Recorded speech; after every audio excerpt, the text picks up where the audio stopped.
No niin, tässä istutaan Pudon rannassa ja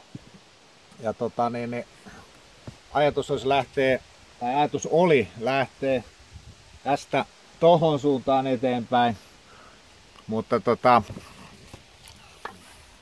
me lähdetäänkin nyt pikkusen takaisinpäin ja mennään tohon suuntaan, eli pysäytetään tällä hetkellä tämä hirvaskierros.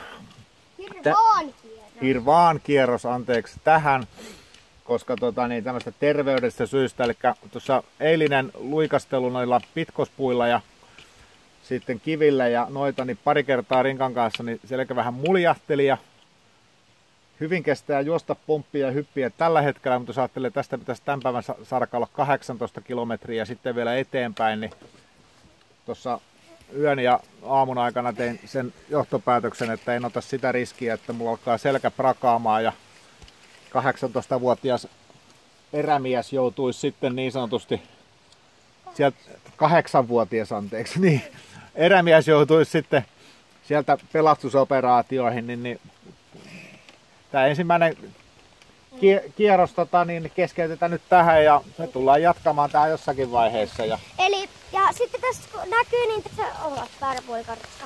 Kun näkyy, niin me mentiin tällä hetkellä oltaan menty.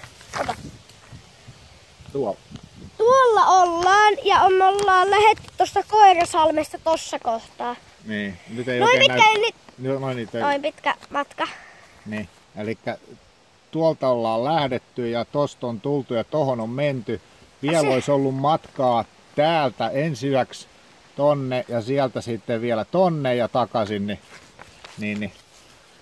No, tämmöistä tämä eränkäynti on, että pitää tehdä ratkaisevia päätöksiä aina ja miettiä sitä, että jaksaako oikeasti se loppumatka, vaikka tällä hetkellä jaksaisi kyllä ihan ok, mutta mehän tulemme tänne vielä uudestaan. Ei mitään muuta kuin terveisiä Hirvaankierrokselta. No niin, me lähdetään Särkänniemeen. Heippa!